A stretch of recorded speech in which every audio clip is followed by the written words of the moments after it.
Hi hello welcome.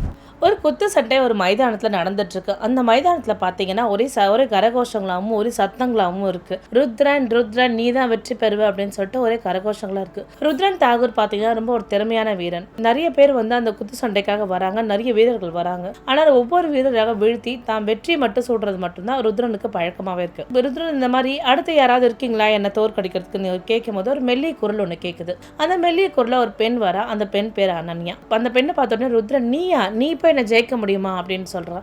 என் கூட போட்டியிடுறதுக்கு ஒரு நிபந்தனை இருக்குன்னு அப்படின்னு சொல்றாங்க. சரி என்ன நிபந்தனைன்னு சொல்லிட்டு அனன்யா கேட்குறாங்க. அப்போ ருத்ரன் சொல்றான், என் கூட நீ தோல்வி உற்றா என் காதலியா எப்பவுமே என் கூடவே இருக்கணும் அப்படின்னு சொல்றான். சரி நான் அதை ஏற்றுக்கிறேன், ஆனால் எனக்கு ஒரு நிபந்தனை இருக்குன்னு சொல்லிட்டு அனன்யா சொல்றான். நீங்க தோத்துட்டீங்கன்னா உங்களுக்கு பரிசு பணமா இருக்கிற 1 கோடி என்கிட்ட கொடுத்துடணும் அப்படின்றாங்க. கண்டிப்பா நான் கொடுத்துட்றேன் அப்படின்னு சொல்லிட்டு இருக்காங்க. போட்டி ஆரம்பிக்கிறாங்க. அந்த பெண் ஜெயிச்சாலா இல்ல ருத்ரன் ஜெயிச்சானா? வாங்க இந்த கதையை முழுமையா பார்க்கலாம். ஒரு சின்ன கிராமத்துல இந்த குத்து சண்டை ரொம்ப விமர்சையா நடந்துட்டு இருக்கு. அங்க பாத்தீங்கன்னா இந்த கிராமம் முழுதும் ஒரே கலர்ஃபுல்லா இருக்கு. நிறைய பேர் அந்த குத்து சண்டையை பார்க்கறதுக்கு நிறைய ஊர் மக்கள் வராங்க. அந்த ஊர் முழுதும் என்ன பண்றாங்க, வண்ண கலர் பேப்பர் ஒட்டி ரொம்ப அழகா இருக்கு. பெண்கள் எல்லாருமே அந்த இடத்துல என்ன பண்றாங்க, முக்காடு போட்டு வந்து நிக்கிறாங்க அந்த குத்து சண்டை வீரரை பார்க்கும் போது. குத்து சண்டை வீரர் பாத்தீங்கன்னா ருத்ரன் தாகூர். குத்து சண்டை பாத்தீங்கன்னா எப்பொழுதுமே அந்த மைதானத்துல நடந்துட்டு இருக்கும். அந்த மைதானத்தில் நடக்கும்போது ருத்ரன் தாகூர் 14 ஆண்டுகளாக அந்த இடத்துல அந்த மைதானத்துல போட்டி வீரராக கலந்துட்டு இருக்காரு. 14 ஆண்டுகளாக அவர் தான் வெற்றி பெற்றுட்டு இருக்காரு. பல மல்யுத்த வீரர்கள் வந்தாலும் ருத்ரன் கிட்ட தோத்து தான் போறாங்க. அதுல ஒரு மல்யுத்த வீரர் ரொம்ப ஸ்ட்ராங்கா வராரு. முதல் அடியில ருத்ரனை வீழ்த்துறாரு. ருத்ரன் வீழ்த்தினாலும் ருத்ரன் மறுபடியும் அவனை வீழ்த்தி ருத்ரனே ஜெயிக்கிறான். ருத்ரன் மிக வலிமையா ஒவ்வொரு தோற்கடிச்சிட்டே வராரு. அங்க போட்டி நடத்தவர் மைக் எடுக்கிறாரு. மைக் எடுத்தவர் என்ன பண்றாரு, யாராவது ருத்ரனை வீழ்த்த முடியுமா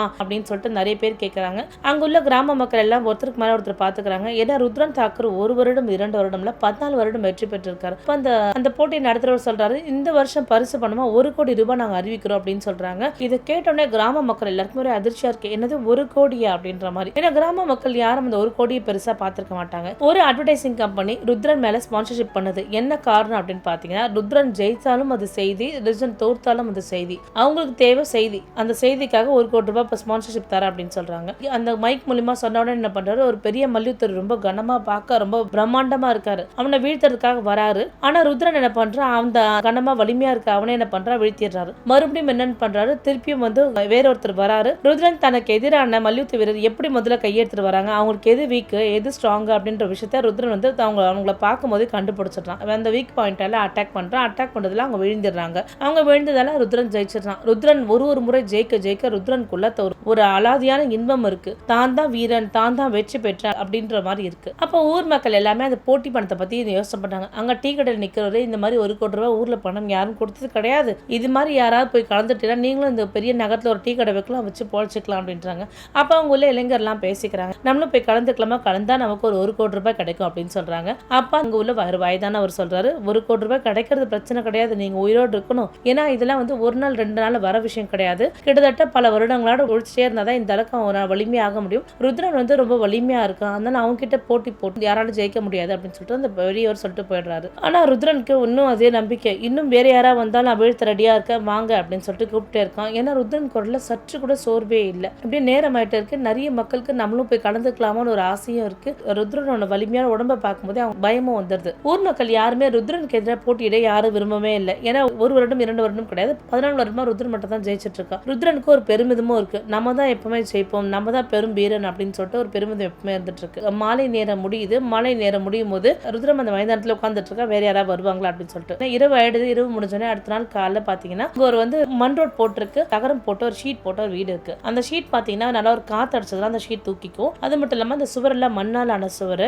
அந்த சுவரில் நிறைய விரிசல்கள் ஏற்பட்டிருக்கு. அங்க ஒரு கை பம்ப் ஒன்று இருக்கு. அந்த இடத்துல ஒரு பெண் வாழறா. அந்த பெண் மிகவும் பொறுப்பானவன். அந்த பெண் பேர் தான் அனன்யா. அனன்யா என்ன பண்றா, தினமும் வீட்டுக்கு தேவையான தண்ணியெல்லாம் அதை அடிக்கிறா. அவ அடிக்க தண்ணி பாத்தீங்கன்னா பீச்சிட்டு அந்த பம்ப்ல இருந்து வந்துட்டு இருக்கு. அந்த அறையில பாத்தீங்கன்னா ஒரு சிறிய கட்டில மரபீராவும் இருக்கு. அந்த பக்கத்துலயே ஒரு போட்டோவும் இருக்கு. அந்த போட்டோ பக்கத்துல ஒரு வயதானவர் படுத்துட்டு இருக்காரு. அந்த போட்டோல யார் பாத்தீங்க அப்படின்னா அனன்யாவோட அம்மா ஷாலினி. அவங்க ஒரு குத்து சண்டை வீரரா இருப்பாங்க. அனன்யா அம்மா இறந்துருவாங்க. அதுக்கப்புறம் அப்பா தான் அனன்யாவை பார்த்துட்டு இருக்காரு. அப்பா கூலி வேலை செஞ்சுட்டே இருக்காரு. இருக்காரு. இப்படி செஞ்சுட்டே இருக்கும்போது என்ன ஆகுதுன்னா ஒரு பெரிய சாரம் கட்டி விழுந்துருவாரு. சாரம் கட்டா முதுகு தண்டோட உடஞ்சிரும். அவருக்கு சுயநலம் இல்லாம இருப்பாரு. அனன்யா தான் தன் அப்பாவோட எந்திரிக்க முடியாது தன் அப்பாவை ரொம்ப கவனமா கவனிச்சுக்கிறா. அனன்யா போய் டாக்டர் பாக்குறா. டாக்டர் இந்த மாதிரி எங்க அப்பா ரொம்ப கஷ்டப்பட்டாரு, அவரால் எந்திரிக்க முடியல, எல்லாத்துக்கும் ரொம்ப ரொம்ப கஷ்டமா இருக்கு, எனக்கும் ரொம்ப கஷ்டமா இருக்கு அப்படின்னு சொல்றா. அப்ப டாக்டர் சொல்றாரு அவருக்கு நல்ல ட்ரீட்மெண்ட் இருக்கு அப்படின்றாரு. அந்த ட்ரீட்மெண்ட்க்கு 50 லட்சம் ஆகும் அப்படின்றாரு. அப்ப அனன்யா கேட்கறா இந்த ட்ரீட்மெண்ட்டுக்கு 5,000 பண்ணி தர முடியுமா அப்படின்னு சொல்லி கேட்கிறாரு. டாக்டருக்கு உடனே கோவம் வந்துருது. ஏமா 50 லட்சம் எங்க இருக்கு, 5,000 எங்க இருக்கு, என்ன விளையாடுறியா, உனக்கு என்ன பத்தி எப்படி இருக்கு அப்படின்னு சொல்றாரு. உடனே அனன்யா ரொம்ப வருத்தப்பட்டு வேதனைப்பட்டு வந்துடுறா. அனன்யாவோட அம்மா ஷாலினி பாத்தீங்கன்னா ஒரு குத்து சண்டை வீரர். அனன்யா அம்மா தொடர்ந்து 3 வருஷமா தொடர்ந்து ஜெயிச்சு தான் இருக்காங்க. இருந்து என்ன பண்றாங்க, ஒரு வலுவான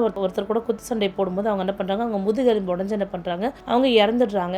இறக்கும் போது சொல்றாங்க நீங்க ஒரு பெரிய குத்து சண்டை வீரரா வரணும் அப்படின்றாங்க. அனன்யாவோட அப்பாவுக்கு வந்து தன் தாய் குத்து சண்டையால தான் இறந்துட்டான்றதுனால எப்போ எக்கார்ந்து கொண்டு நீ அந்த மைதானத்துல போய் குத்து சண்டை போடக்கூடாது அப்படின்னு சொல்லிட்டு அனன்யாவுக்கு கட்டளை விதிச்சிருப்பாரு. அதனால என்ன பண்றா, அந்த குத்து சண்டை வீரர் இருக்கிற இடத்துல மட்டும் சண்டை வீரர்களை நின்று பார்த்துட்டு பார்த்தவரை அவ எந்த விதமான பிராக்டிஸ் செய்ய மாட்டான். இருந்து என்ன பண்றா, தான் வீட்டில் உள்ள பொருட்களா இருக்கட்டும், பக்கெட்டா இருக்கட்டும், மூட்டைகளை தூக்குறது, இப்படி எப்பவுமே வலுவான பொருட்களை அசால்ட்டா தூக்கி தள்ளிடுவா. அன்னியா மிகுந்த வலுவானவ. அது மட்டும் இல்லாம வீட்டு வேலையும் செய்வா, எல்லா வேலையும் செய்வா. அப்ப இந்த மாதிரி ஒரு நாள் என்ன பண்றா, அப்பாவுக்கு சாப்பாடு ஊட்டிட்டே வீட்டுல உள்ள பாத்திரம்லாம் கழுவிட்டு வெளில எடுத்துட்டு வரும்போது என்ன ஆகுதுன்னா மைக்ல ஒருத்தர் பேசிட்டு இருக்காரு. இந்த மாதிரி ருத்ரனை யார் வீழ்த்துறாங்களோ அவங்களுக்கு 1 கோடி ரூபாய் பரிசு அப்படின்னு. அப்ப அனன்யா கால இது விழுது. அனன்யா யோசனை பண்றா, இது நம்ம இந்த போட்டி நம்ம பங்கேற்றா நமக்கு இது 1 கோடி ரூபாய் கிடைக்குமேன்னு சொல்லிட்டு யோசனை பண்ணிட்டே இருக்கா. யோசனை பண்ண உடனே என்ன பண்றா, தன்னோட வீட்டுக்குள்ள ஒரு மரப்பெட்டி இருக்கு. அந்த மரப்பெட்டியை திறந்து பாக்குறா. மரப்பெட்டியை திறந்து பாத்தீங்கன்னா தன்னுடைய அம்மாவோட ரெட் கலர் துப்பட்டா அதுல இருக்கு. எப்பவுமே தன் அம்மா குத்து சண்டை போடும்போது அந்த ரெட் கலர் துப்பட்டாவை கட்டிட்டு தான் எல்லாமே செய்வாங்க. அது மட்டும் இல்லாம அனன்யாக்கு குத்து சண்டை சொல்லி கொடுக்கும் போது ரெட் கலர் துப்பட்டா அவங்க அம்மா கட்டியிருப்பாங்க. அனன்யாக்கு அந்த ரெட் கலர் துப்பட்டா பார்த்தோன்னே தன் அம்மாவோட ஞாபகம் அதிகமா வந்துடுது. கண்டிப்பா அம்மா நான் இதுல ஜெயிக்கணும், இதுல ஜெயிச்சு நான் எப்படியாவது அப்பாவை காப்பாற்றணும்னு தன் மனசுக்குள்ளே சொல்லிக்கிறான். அந்த இரவு முழுது அவர் தூங்க முடியல. அவங்க அப்பா பார்த்தீங்கன்னா ஒரு கடத்துல இருமிட்டு இருக்காரு. அனன்யா அந்த குத்து சண்டை நடக்கிற மைதானத்துக்கு போய் பார்க்கறா. ருத்ரன் எப்படி எல்லாம் ஆடுறான்னு சொல்லிட்டு அவனோட யுக்திகள் என்னன்னு சொல்லிட்டு அனன்யா நின்று பார்த்துட்டு இருக்கா. என்னென்ன யுக்திகள்லாம் எப்படி பார்க்கணும் அப்படின்னு சொல்லிட்டு ஒரு விஷயமும் ரொம்ப கவனமா நினைச்சிட்டு இருக்கா. அனன்யாக்கு இந்த போட்டியில கலந்துக்கணும், இந்த போட்டியில கலந்துக்கிட்டாங்கன்னா நம்ம அப்பாவோட உயிரை காப்பாத்திடலான்ற ஒரு எண்ணம் மட்டும் தான் அனன்யா மனசுக்குள்ள இருந்துட்டு இருக்கு. அனன்யா என்ன பண்ற, அடுத்தடுத்து ருத்ரன் வந்து ஒவ்வொருத்தங்களும் வீழ்த்திட்டு போது அடுத்து யாராவது இருக்கீங்களா என்ன வீழ்த்த அப்படின்னு சொல்லிட்டு அவர் ரொம்ப சத்தமா ரொம்ப திமிரா பேசும்போது என்ன பண்றா, ஒரு மெல்லிய குரல் வந்து கேக்குது. அங்க பாத்தீங்க அப்படின்னா அனன்யா வந்து நிக்கிறா. அனன்யா பார்த்தோன்னே ஊர் மக்கள் எல்லாருமே சிரிக்கிறாங்க. என்னது இவ்வளவு மெல்லிதான ஒரு பெண்ணா, இவ போய் என்னத்தை சாதிக்க போறா அப்படின்னு சொல்லிட்டு ஊர் மக்கள் எல்லாருமே சிந்திக்கிறாங்க.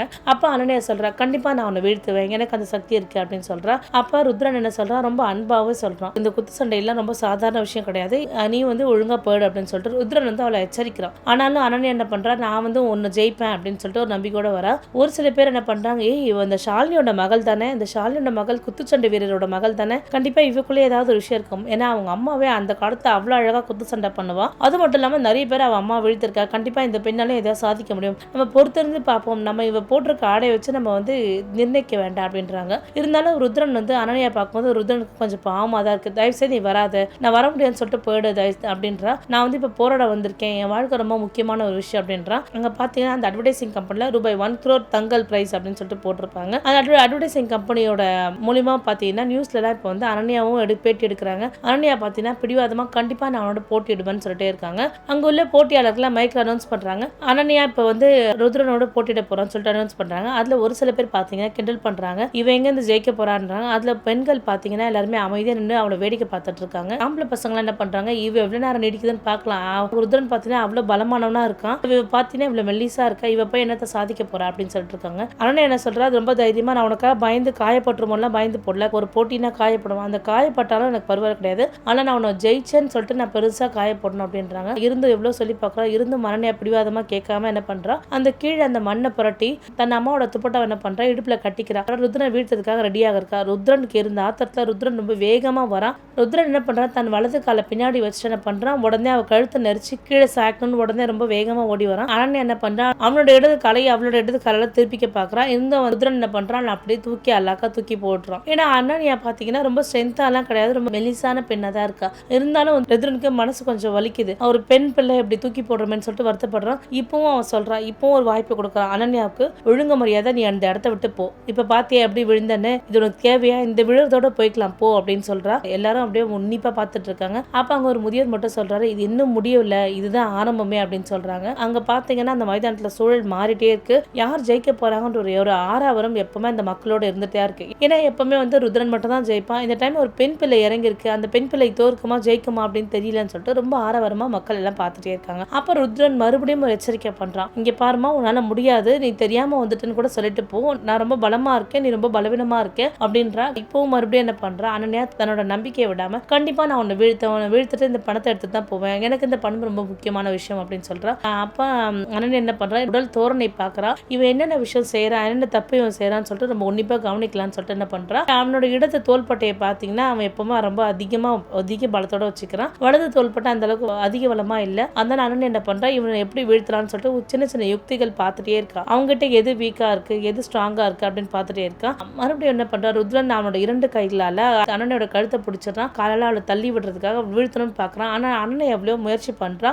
அனன்யாவும் ருத்ரன் கையை எதிர்த்து போராட முயற்சி பண்றா. ஒரு கட்டத்துல என்ன பண்றா, ருத்ரன் அவளை தள்ளி விட்டுடுறான். தள்ளி விட்டுட்டு என்ன ஆகுதுன்னா, அவர் கை சிராஞ்சு போய் அந்த கையில இருந்து ரத்தம் வந்துடுது. அனன்யா கீழே விழுந்தா என்ன பண்றா, ருத்ரன் அனன்யா மேல படுத்துக்கிட்டு அவளை எப்படியாவது வீழ்த்தணும்னு சொல்லிட்டு அவர் கழுத்தை பிடிச்சி இது பண்ணிட்டே இருக்கான். அனன்யாவோட கண்ணில் பாத்தீங்கன்னா டாக்டர் சொன்ன ஒரு விஷயம் மட்டும் தான் அனன்யாவோட கண்ணில் போடிட்டு இருக்கு. அதாவது தன் அப்பாவுக்கு 50 லட்சம் முக்கியம், இல்லைன்னா அப்பா பிழைக்க மாட்டார், இல்லாட்டி அப்பா இழந்துருவாரு அப்படின்றது ஒரு இது மட்டும் தான். அனன்யாவோட கண் ரொம்ப பிரகாசமா இருக்கு. அனன்யா வந்து இப்போ முயற்சி பண்றா, ருத்ரனை வீழ்த்தணும், எப்படியாவது ருத்ரனை விட்டு நம்ம எந்திரிக்கணும் அப்படின்னு சொல்லிட்டு என்ன பண்றா, பிடி தளர்ந்தது. ருத்ரன் வந்து ஒரு கடத்துல மூச்சு எப்படி விடுறான் அப்படின்னு சொல்லிட்டு ரொம்ப நேரம் பார்த்துட்டு இருக்கா. ருத்ரன் ஒரு 10 நிமிஷம் மூச்சு விட்டானா அடுத்த 10 நிமிஷம் மூச்சு விடுறதுக்கு லேட் ஆகுது. உடனே என்ன பண்றா, ருத்ரனை வீழ்த்தி என்ன பண்றா, மறுபடியும் ருத்ரனை தள்ளுறா. ருத்ரன் கீழே சேர்ந்து விழுறாங்க. மக்கள் எல்லாருமே ரொம்ப ஆச்சரியமா பாக்குறாங்க. ஏன்னா ருத்ரன் முதல் முறையா வந்து பாத்தீங்க அப்படின்னா கீழே விழுறான். இப்பவும் சொல்றான், ஒருத்தரோட விளையாடுறீங்க அப்படின்னு சொல்லிட்டு ருத்ரனோட சொல்றான். நான் இப்பவும் சொல்றேன், நீங்க வந்து போட்டி விட்டு போங்க அப்படின்றா. இல்ல நான் போட்டி விட்டு போக மாட்டேன்னு சொல்லிட்டு என்ன பண்றான், மறுபடியும் என்ன பண்றான், அனன்யா இல்ல நான் ஜெயிப்பேன் அப்படின்னு சொல்லிட்டு வர. இருந்தும் ருத்ரனுக்கு அனன்யா மேல அவ்வளவு ஒரு கோவம் வருது. ஏன்னா நம்ம சொல்ல கேட்கவே மாட்டேன்னு சொல்லிட்டு என்ன பண்றான்,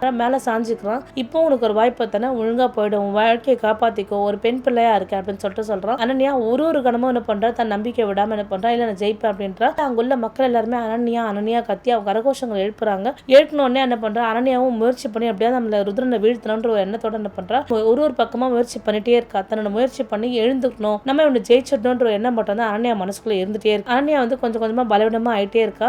பலவீனமா ஆயிட்டு இருக்கா. ஒரு கட்டத்துல என்ன பண்றா, ருத்ரன் கலையை வீழ்த்தணும், தலையை வீழ்த்தி தோத்துட்டான்னு ஒத்துக்கணும்னு சொல்லிட்டு எவ்வளவு முயற்சி என்ன பண்றான். ஆனா அனன்யா என்ன பண்றா, ஒரு கட்டத்துக்கு மேல இவனை வீழ்த்தணும்ன்ற ஒரு எண்ணத்தோட பார்த்துட்டே இருக்கா. அப்ப இவனை எப்படி நம்ம லாக் பண்ணலாம் அப்படின்னு என்ன பண்றா, தன் காலை வச்சு அவனோட காலை வச்சு மடக்கி என்ன பண்றா, மறுபடியும் என்ன பண்றா, ருத்ரன் தள்ளுறா. ருத்ரன் தள்ளின உடனே அங்க எல்லாருக்குமே ஒரே சந்தோஷம். எல்லாருமே கை தட்டுறாங்க. கை தட்டு நல்ல ஒரு கூச்சலிடுறாங்க. அனன்யான்னு கூச்சலிடுறாங்க. அப்ப ருத்ரனுக்கு என்ன யோசனை தோணுதுன்னா, என்ன எப்பவுமே ருத்ரன் சொன்ன கூட்டங்கள் இப்ப அனன்யான்னு சொல்லுதே, அப்ப நம்ம பலவீனமா ஆயிட்டோமோ அப்படின்னு ஒரு எண்ணம் ருத்ரன் மனசுக்குள்ள போயிட்டே தான் இருக்கு. ருத்ரன் என்ன பண்றான், கண்டிப்பா இந்த ஒரு மண்ணில நான் இந்த பெண் பிள்ளைகிட்ட தோத்துடக்கூடாது, இது தோத்தா நமக்கு ஒரு பெரிய அவமானம், எப்படியாவது நான் ஜெயிச்சிடணும். இந்த மண்ணில எவ்வளவு ரத்த கரைகள் நம்ம பார்த்திருக்கோம். இப்ப இந்த போட்டியில 2 பேருமே கீழே விழ இருந்தா போட்டி ரொம்ப சூடு பிடிக்குது. நல்ல களங்கள் பாத்தீங்கன்னா மேலதளம் அடிச்சிட்டே இருக்கு. ருத்ரனும் ஆர்யாவும் மீண்டும் என்ன பண்றாங்க, நேருக்கு நேர் நிக்கிறாங்க. ருத்ரன் என்ன பண்றான், அனன்யா கண்ணை பாக்குறான். அனன்யா கண்ணு பார்க்கவும் ருத்ரனுக்கு ஏதோ ஒண்ணு நல்லா படல, நம்ம ஏதாவது தோத்துருமோன்ற ஒரு எண்ணமும் ருத்ரன் மனசுக்குள்ள விழுந்தது. அனன்யா என்ன பண்றா, நேரா தாக்குதல் தவிர்க்கிறா. அப்ப ருத்ரன் கேக்குறாங்க, நீ நேரா தாக்குதல் பண்ண மாட்டற அப்படின்னு சொல்லிட்டு இருக்காங்க. இப்ப ருத்ரன் என்ன பண்றான், அனன்யா மறுபடியும் போட்டு அடிக்கிறான். அனன்யா மறுபடியும் கீழே விழுறா. அவனை தள்ளி அவன் மேல விழுந்து அவ கழுத்தை போட்டு நல்லா நசுக்குறான். கீழே விழுந்துட்டு போட்டு தோத்துட்டு முத்திட்டு போ அப்படின்னு சொல்லிட்டு எவ்வளவு போட்டு அவளை போட்டு இது பண்றான். இருந்தும் அனன்யா என்ன பண்றா, முயற்சி பண்றா, எப்படியாவது இவனை வீழ்த்திடணும்ன்ற எண்ணம் மட்டும் அனன்யா மனசுக்குள்ள ஓடிட்டே இருக்கு. ஏன்னா ஒரு கணமும் வந்து அவளுக்கு அந்த பணம் ரொம்ப முக்கியமான விஷயம். அந்த பணத்தால தன் தந்தையை காப்பாத்தன்ற எண்ணம் மட்டும் தன் மனசுக்குள்ள ஓடிட்டே இருக்கு. அப்ப அவங்க வந்து ஒரு விஷயத்தை யோசனை பண்றான். அதாவது ஒரு 10 நிமிடம் மூச்சை போட்டானா அவன் 2 வினாடி என்ன பண்றான், அந்த மூச்சை அடக்குறான். அப்ப நம்ம இதுதான் ஒரு யுக்தியா எடுத்துக்கணும்னு சொல்லிட்டு என்ன பண்றான், அவன் மூச்சு அடக்குற நேரம் பார்த்து என்ன பண்றான், உடனே ருத்ரனை தாக்குறான். ருத்ரனை தாக்கி அவ ஜெயிக்கணும்னு முயற்சி பண்றான். அப்ப ருத்ரன் பாத்தீங்கன்னா அவனோட பலவீனமா பாத்தீங்கன்னா ருத்ரன் விழுந்துடுறான். எது ரொம்ப அவனுக்கு பலமா இருக்குன்றத பாக்குறான். ருத்ரனோட வலது கால அவனுக்கு ரொம்ப பலமா இருக்கு. அப்ப நம்ம முதல்ல அதை தான் வீழ்த்தணும்னு சொல்லிட்டு என்ன பண்றா, ருத்ரனோட வலது கால முதல்ல தூக்குறா. தூக்கி ருத்ரனை கீழே வீழ்த்ததுக்கு ரொம்ப முயற்சி பண்றா. ருத்ரன் ரொம்ப வெயிட்டா இருக்கும். என்ன பண்றா, ருத்ரன் உடனடியா வந்து அனன்யா மேலவே முழுவதா சாஞ்சுக்கிறான். அனன்யாவால தூக்க முடியல. நான் அப்ப அனன்யா யோசனை பண்றா, தன் தாய் சொல்லி கொடுத்த சில வித்தைகளை யோசனை பண்றா. அம்மா இப்படி தானே சொல்லி கொடுத்தாங்க, இந்த யுக்திகளை நம்ம தொடர்ந்து பின்பற்றினா கண்டிப்பா அவன் வீழ்த்தலாம் அப்படின்னு சொன்ன என்ன பண்றா, அவனுடைய ரொம்ப ஸ்ட்ராங்கான விஷயமா அவனோட வலது கால, அந்த வலது கால முதல்ல வீழ்த்தணும்னு சொல்லிட்டு என்ன பண்றா, வலது கால பிடிச்சுக்கிறா. ருத்ரன் கீழே விழுந்துடுறான். ருத்ரன் பாத்தீங்க அப்படின்னா ஒரே வேர்த்து கொட்டுது. ருத்ரன் வந்து அனன்யா கண்ணுக்கு பார்த்து நீங்க நிறுத்த போறது கிடையாது அப்படின்னு சொல்றாங்க. கண்டிப்பா நான் நிறுத்த மாட்டேன், கண்டிப்பா உங்களை வீழ்த்துவேன், அதுதான் என்னுடைய பலமே அப்படின்னு சொல்றான். உடனே ருத்ரன் என்ன பண்றான், தன்னோட முழு உடலையும் என்ன பண்றான், அவளை வீழ்த்தி என்ன பண்றான், அவன் மேல சாஞ்சு அவன் மேலே அப்படியே படுத்துக்கிறான். கிட்டத்தட்ட பாத்தீங்கன்னா முழு வெயிட்டுமே அந்த பெண் மேலேயே அவன் சாச்சிடுறான். அப்ப என்ன பண்றாங்க மக்கள் எல்லாமே ருத்ரன் ருத்ரன் ருத்ரன். 2 கூட்டம் பாத்தீங்கன்னா, ஒரு கூட்டம் பாத்தீங்கன்னா ருத்ரன் இருக்கு, ஒரு கூட்டம் அங்குள்ள பெண்கள் எல்லாருமே பாத்தீங்கன்னா அனன்யான்னு இருக்கு.